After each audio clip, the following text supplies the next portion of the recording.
Hello everyone, उम्मीद है आप लोग बहुत अच्छे होंगे। स्वागत है आपका अपना प्यारा सा चैनल नमीरा क्लासेस में। तो आज के इस सेशन में हम लोग प्रमुख रूप से बच्चों महत्वपूर्ण अम्लों के बारे में बात करेंगे, जो आपके बोर्ड परीक्षा में बार बार क्वेश्चन पूछा जाता है अम्लों से संबंधित, कि कौन से पदार्थ में कौन सा अम्ल पाया जाता है। और उसके बाद बात करेंगे आज हम लोग पीएच मान से संबंधित। तो आप लोग अगर बोर्ड परीक्षा को देखेंगे बच्चों, बोर्ड परीक्षा में शामिल होंगे या फिर क्वेश्चन बैंक को देखेगा, तो आपको एक क्वेश्चन आपको अम्ल से संबंधित मिलेगा और एक क्वेश्चन आपको पीएच मान से संबंधित मिलेगा। यानी कि जैसे पीएच मान पूछ लेगा, शुद्ध जल का पीएच मान कितना होता है, उदासीन विलयन का पीएच मान कितना होता है, इस प्रकार से आपको पीएच मान से संबंधित एक प्रश्न और एक प्रश्न यहाँ, मतलब कि आपको इस 7 से 8 मिनट का जो वीडियो है, इसको अगर आप अच्छी तरह से पूरा देख लीजिएगा तो आपको 100% है बच्चों 2 मार्क्स मिल जाएगा। इसी को बोलते हैं बच्चों स्मार्ट स्टडी। स्मार्ट स्टडी कुछ नहीं है, बस पूरे किताब को पढ़ लिए वो ऐसा नहीं है, लेकिन यहाँ पर क्या करना है, बस छोटे छोटे पॉइंट्स को अपने माइंड में रख करके ये देखना है कि कहाँ से क्वेश्चन बोर्ड परीक्षा में ज़्यादा आते हैं, किस सेक्शन से ज़्यादा प्रश्न आता है, उस पर आपको फोकस करना है।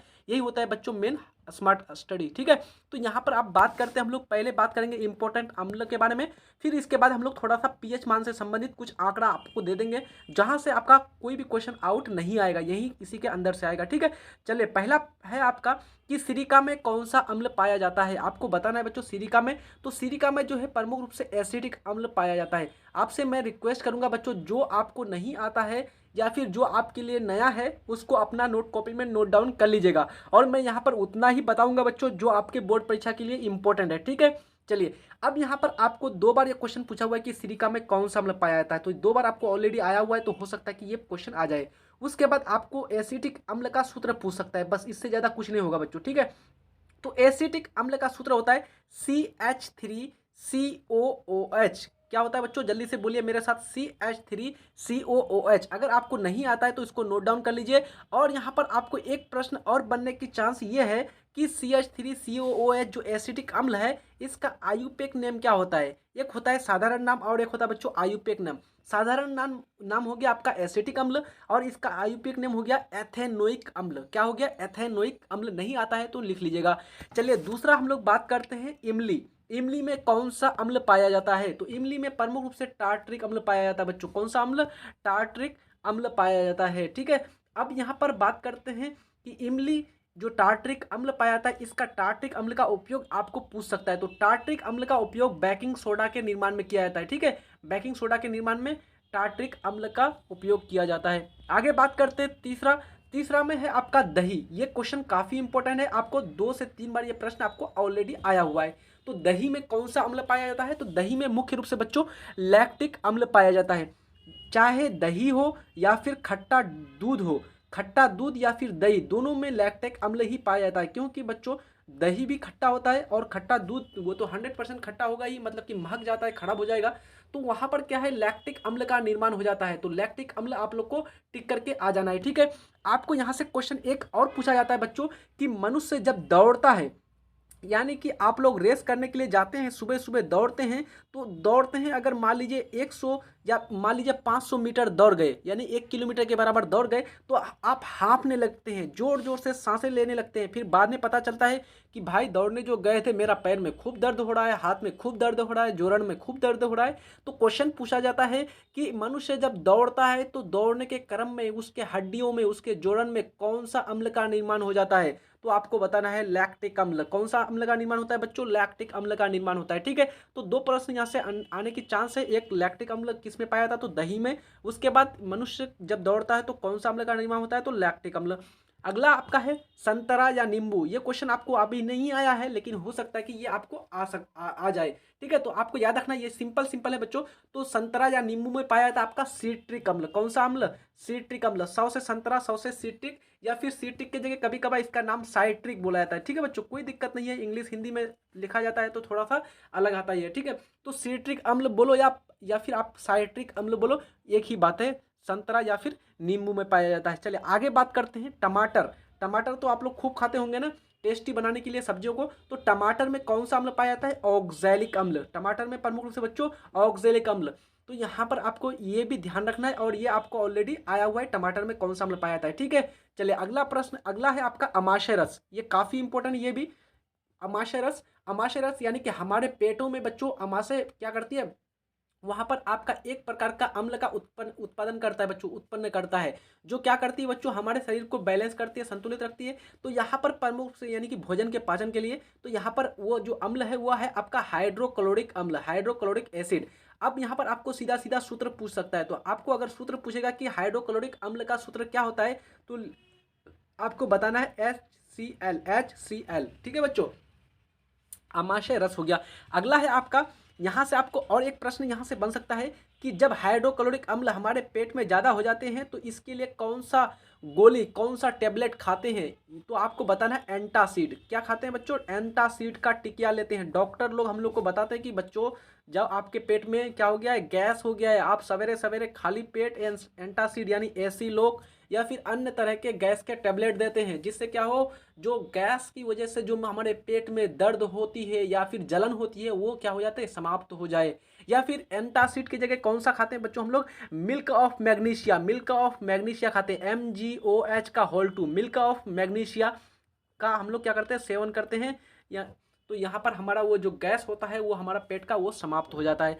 आगे है आपका चींटी का डंक, काफ़ी इंपॉर्टेंट है, वेरी वेरी इंपॉर्टेंट। लगा दीजिए बच्चों, ये प्रश्न आपको बहुत बार आया हुआ है, यानी कि चींटी का डंक भी पूछा हुआ है, मधुमक्खी का डंक भी पूछा जाता है, पूछा हुआ है। खाली आपको नेटल पौधे का डंक नहीं पूछा है, लेकिन आप लोग को नेटल पौधे का डंक भी पूछ सकता है, क्योंकि NCERT में नेटल पौधे का डंक में फॉर्मिक अम्ल दिया हुआ है बच्चों। ठीक है, तो यहाँ पर याद रखना है। तो आपको जब भी क्वेश्चन पूछेगा किसी भी डंक से संबंधित, चाहे पूछे चींटी का डंक में कौन सा अम्ल पाया जाता है, या फिर मधुमक्खी के डंक में कौन सा अम्ल पाया जाता है, या फिर नेटल पौधे के डंक में कौन सा अम्ल पाया जाता है, या फिर बिच्छू के डंक में कौन सा अम्ल पाया जाता है, या फिर सांप के डंक में कौन सा अम्ल पाया जाता है, तो सीधा सीधा आपको लिख लेना है फॉर्मिक अम्ल। कौन सा अम्ल बच्चों, फॉर्मिक अम्ल। फॉर्मिक अम्ल का आयुर्वेदिक नाम होता है मेथेनोइक अम्ल।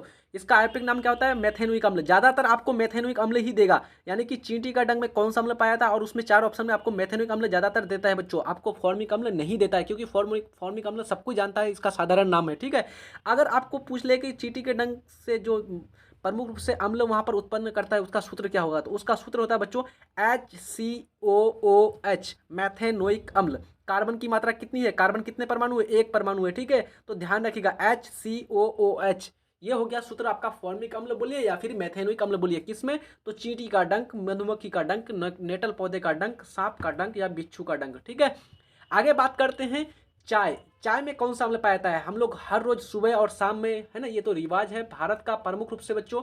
तो यहाँ पर हम लोग चाय का सेवन करते हैं सुबह शाम। तो चाय जो लेते हैं तो उसके बाद नींद जो है बच्चों समाप्त हो जाती है ना। स्टूडेंट लाइफ में भी ज़्यादातर तो लोग तो चाय पीते ही है, चाय का सेवन करते ही हैं। कहीं पर भी किसी के आप घूमने के लिए जाते हैं तो आपको क्या करता है, सबसे पहले चाय आपके आगे प्रदान करता है ना। तो यहाँ पर क्या होता है, चाय जो है वो सुस्ती को दूर करता है, सुस्तीपन किसके कारण, तो उसमें एक अम्ल उपस्थित रहता है बच्चों, टैनिक अम्ल। चाय में कौन सा अम्ल पाया जाता है, टैनिक अम्ल, याद रखिएगा बच्चों। ठीक है, चलिए आगे बढ़ते हैं। सेब में कौन सा अम्ल, तो सेब में मैलिक अम्ल पाया जाता है, सेब में आपका मैलिक अम्ल पाया जाता है। आप लोग कौन कौन सेब का सेवन करते हैं, सेब मतलब कि खाते हैं बच्चों सुबह सुबह, हर रोज लिया कीजिए। An apple a day keep the doctor away, doctor लोग कहते हैं कि कम से कम 1 सेब खाया कीजिए आप, नहीं होता है पड़ता एक दिन तो 2-3 दिन पर कम से कम खाया कीजिए बच्चों, क्योंकि an apple a day keep the doctor away, एक एक सेब का सेवन कीजिए, डॉक्टर को दूर भगाइए, है ना। चले आगे बढ़ते हैं हम लोग। विटामिन सी, ये लास्ट आपका इंपॉर्टेंट है, ये भी क्वेश्चन आपको ऑलरेडी आया हुआ है। तो विटामिन सी की कमी से कौन सा जो है पर ये विटामिन सी में कौन सा अम्ल पाया जाता है, तो एस्कर्बिक अम्ल पाया जाता है। कौन सा अम्ल बच्चों, एस्कर्बिक अम्ल। आपको क्वेश्चन पूछा जाता है कि विटामिन सी की कमी से कौन सा रोग होता है, तो विटामिन सी की कमी से एस्कर्बी नामक रोग होता है। कौन सा रोग होता है बच्चों, एस्कर्बी नामक रोग होता है विटामिन सी की कमी से।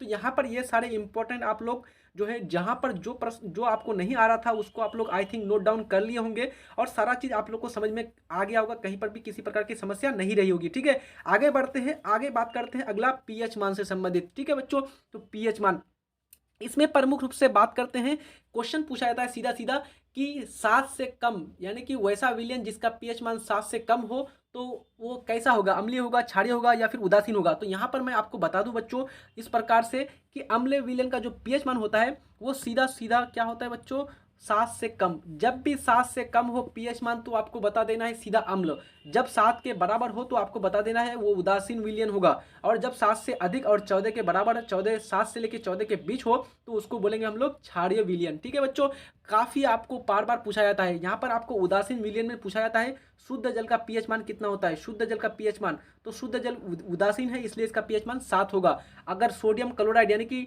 नमक का जलीय विलयन लेंगे तो इसका पीएच मान कितना होगा, तो नमक क्या है बच्चों, एक आपका उदासीन लवण है, अब इसका जलीय विलयन लेंगे तो इसका पीएच मान 7 के बराबर होगा।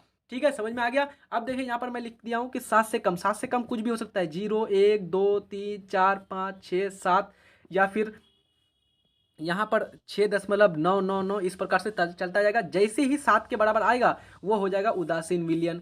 ठीक है, और 7 से जब अधिक जाएंगे तो वहाँ पर बन जाएगा आपका क्षारीय विलयन। प्रमुख रूप से यहाँ पर 7 8 9 10 11 12 इस प्रकार से आपका 7 के बराबर नहीं लेना है, बस 7 से अधिक, 7.1 7.2 इस प्रकार से 14 तक जाएंगे तो ये हमारा क्या होगा, क्षारीय विलयन होगा। और काफ़ी इंपॉर्टेंट है बच्चों, मैं बार बार आप लोग को बोल रहा हूँ तो यहाँ पर बात को ध्यान से सुनिएगा, ध्यान दीजिएगा, और जो है यहाँ से एक प्रश्न 100% लिख करके लेके जाइए। नहीं आएगा तो आप आकर के मुझे बताना, यहाँ पर एक प्रश्न कम से कम आएगा, दोनों सीटिंग में एक एक करके 2 प्रश्न आ जाए इसका कोई चांस नहीं है, लेकिन एक प्रश्न तो 100% आना ही आना है।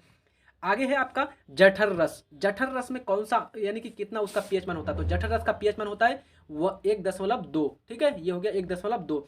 दूसरा है नींबू का रस, तो नींबू का रस होता है बच्चों इसमें 2.2, इसका पीएच मान कितना होता है 2.2। जठर रस यानी कि जिसको बोलते हैं अमाशय रस, यही होता है आपका हाइड्रोक्लोरिक एसिड यानी HCl। ठीक है बच्चों, चलिए आगे बात करते हैं अम्लीय वर्षा। अम्लीय वर्षा ये तो काफ़ी बार पूछा हुआ है, 2 बार पूछा हुआ है ये क्वेश्चन आपको ऑलरेडी। तो अम्लीय वर्षा का पीएच मान क्या होता है, तो 5.6 से कम। जब वर्षा का पीएच मान 5.6 से कम होने लगता है तो उसको बोलते हैं अम्लीय वर्षा। ठीक है, आगे है आपका शुद्ध जल। तो शुद्ध जल के बारे में मैंने बता दिया, 7 होता है शुद्ध जल का पीएच मान। रक्त यानी कि खून का पीएच मान 7.4। आपको पूछा जाता है रक्त जो है खून ये कैसा है, अम्लीय है कि क्षारीय है, तो आपको बताना है ये क्षारीय होता है बच्चों। ठीक है, कभी भी भूले से नहीं बताइएगा कि अम्लीय होता है, ये क्षारीय प्रकृति की होती है। आगे है हमारे शरीर का पीएच परास, ये भी काफ़ी इंपॉर्टेंट है, पूछा हुआ है ऑलरेडी, क्वेश्चन बैंक उठा करके देख लीजिएगा, पूछा हुआ है। तो हमारे शरीर का पीएच जो परास होता है, जो पीएच होता है, देखिए बच्चों हमारा शरीर में कौन सा विलियन है, विलियन ही का पीएच मान निकाला जाता है ना। तो हमारे शरीर में मुख्य रूप से खून है, और खून एक विलियन हुआ। अब खून का पीएच मान जितना होगा उतना ही हमारा शरीर का होगा। तो लगभग हम लोगों ने शरीर खून का कितना पड़ा, 7.4 पड़ा। तो उसी प्रकार से 7.0 से लेकर के 7.8 के बीच हमारा शरीर का रहता है, क्योंकि इसमें पानी की भी मात्रा रहती है, पेशाब भी रहता है, हम लोग पानी भी पीते हैं, तो पानी का पीएच मान हो गया 7 और खून हो गया 7.4, और उससे भी कुछ ज़्यादा हो सकता है बच्चों, है ना। इस प्रकार से आपको 7 से 7.8 बोलना है। आगे है आपको ये भी क्वेश्चन पूछा हुआ है ऑलरेडी, तो मिल्क ऑफ मैग्नीशिया का पीएच मान कितना होता है, तो मिल्क ऑफ मैग्नीशिया का सीधा सीधा 10 के बराबर होता है। मिल्क ऑफ मैग्नीशिया का पीएच मान 10 होता है, ये भी ऑलरेडी आया हुआ है। और सोडियम हाइड्रोक्साइड का पीएच मान कितना होता है, 14, ये भी क्वेश्चन पूछा हुआ है। तो यहाँ पर मैंने आप लोग को बता दिया, और कौन कौन सा क्वेश्चन आपको पूछा हुआ है और कौन सा यहीं से आपको प्रश्न आएगा, कोई भी आउट से प्रश्न नहीं आने वाला। मैं रिक्वेस्ट करूंगा आप लोग से कि आप लोग अगर चैनल में न्यू है बच्चों तो चैनल को सब्सक्राइब कर दीजिए, और अगर जो है आप लोग का कोई भाई बंधु 9th 10th क्लास में है तो उन लोग को ये चैनल शेयर कर दीजिएगा। ठीक है, और अच्छी तरह से पढ़ाई करते रहिए। कहीं पर किसी प्रकार का डाउट है तो जल्दी से कमेंट बॉक्स में कमेंट कर दीजिएगा। ठीक है, पढ़ते रहिए अच्छी तरह से। मिलते हैं नेक्स्ट वीडियो में, तब तक के लिए जय हिंद, धन्यवाद।